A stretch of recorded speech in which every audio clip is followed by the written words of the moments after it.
Oke, Assalamualaikum warahmatullahi wabarakatuh. Nah, dikarenakan banyak sekali yang bertanya bagaimana cara menentukan letak kuartilnya, bagaimana jika frekuensi kumulatifnya tidak ada, maka saya dengan sangat mudah-mudahan dengan saya memberikan ini kalian bisa lebih memahaminya dengan cukup baik. Nah, ini saya ambil contoh dari materi yang saya berikan di halaman 96 ya, di materi yang dia di bagian contoh soal kuartil ya. Contoh soal kuartil sudah saya buat kembali tabelnya, intervalnya dari 54 sampai 58 hingga 89 sampai 93. Oke, dengan jumlah frekuensinya ada 100 ya, 100 data atau N-nya sama dengan 100.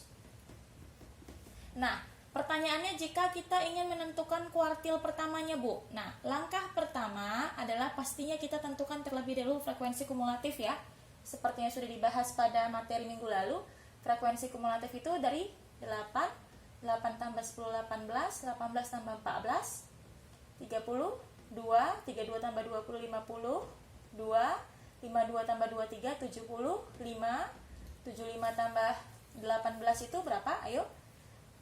93 tambah 5 itu 98, 98 tambah 2 itu sama dengan 100. Oke. Nah, setelah kita tentukan frekuensi kumulatifnya dan saya pastikan kalian bisa menentukan frekuensi kumulatifnya, maka langkah pertama setelah itu adalah tentukan letak kuartil pertama. Nah, letak kuartil seperti yang sudah saya berikan di materi adalah I per 4 kali N.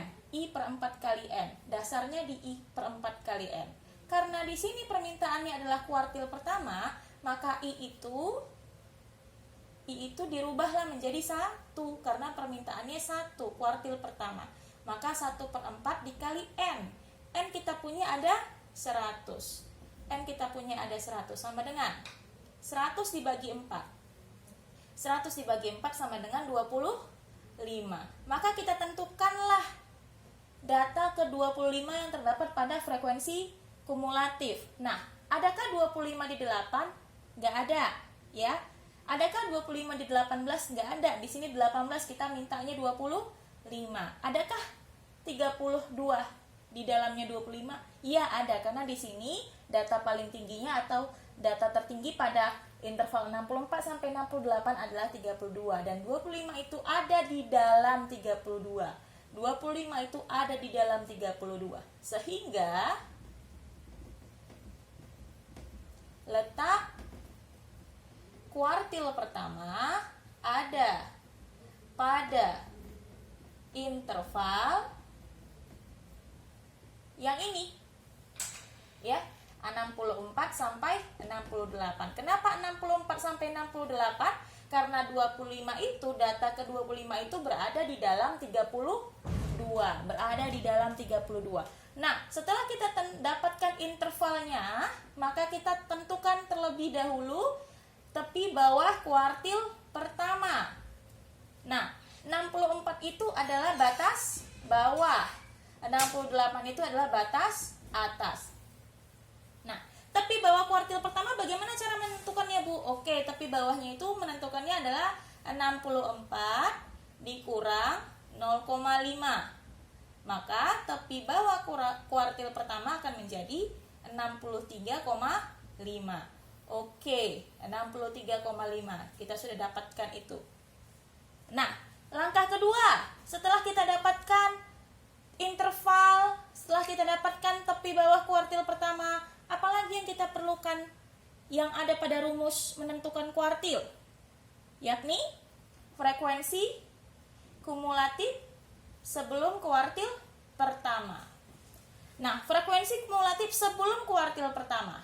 Kalau 32 ini adalah frekuensi kumulatif pada kuartil pertama. Jadi ini adalah kuartil pertama, kelas kuartil pertama. Dan permintaannya adalah di sini sebelum. Maka sudah pasti sebelum 32, yakni 18. Oke, 18 adalah frekuensi kumulatif sebelum kuartil pertama. Lalu apalagi yang diminta pada rumus? Yang diminta pada rumus yakni frekuensi pada kuartil pertama. Nah, frekuensi pada kuartil pertama. Karena kita sudah kita tentukan interval kuartil pertama adalah 64 sampai 68. Ini dia, maka frekuensinya adalah 14. Good, 14. Apalagi yang kita butuhkan?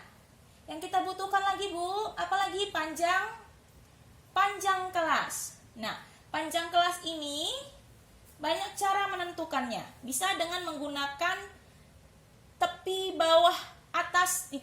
atas kelas dikurang tepi bawah kelas. Tepi atas kelas dikurang tepi bawah kelas. Tepi atas dikurang tepi bawah. Nah, misalkan kita ambil salah satunya saja intervalnya. Misalkan kita punya interval pertama. Interval pertama ini adalah batas bawahnya dan ini adalah batas atasnya. Nah, ingat, batas bawah itu dikurang 0,5 kalau kita ingin menentukan tepi bawahnya. Maka tepi bawah, tepi atas terlebih dahulu kita ambil ya. Tepi atas itu rumusnya batas atas ditambah 0,5 dikurang batas bawah dikurang 0,5. Nah, kita punya batas atasnya 58, maka 58 tambah 0,5 berarti 58,5. Good. Lalu batas bawahnya 54. 54 kurang 0,5 berarti 53,5. Nah, dikuranglah 58,5 dikurang 53,5. Ayo, berapa itu? 5. Oke. Nah, panjang kelasnya ada 5. Sehingga kita sudah mendapatkan poin-poin yang kita butuhkan untuk rumus menentukan kuartil pertama. Yakni yang pertama kita butuhkan tepi bawahnya. Kita sudah dapatkan tepi bawahnya 63,5. Lalu kita butuhkan frekuensi kumulatif sebelum kuartil pertama. Kita sudah dapatkan, ini dia, 18.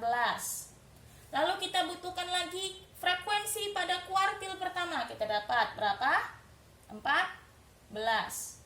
Lalu kita dapatkan juga, sudah peroleh panjang kelasnya. Kita dapatkan P-nya sama dengan 5. Jika poin-poin ini tadi sudah kita dapatkan beserta letak data ya, 1/4 kali N tadi sudah kita dapatkan, maka kita bisa masukkan semua yang sudah kita peroleh tadi ke dalam rumus kuartil pertama.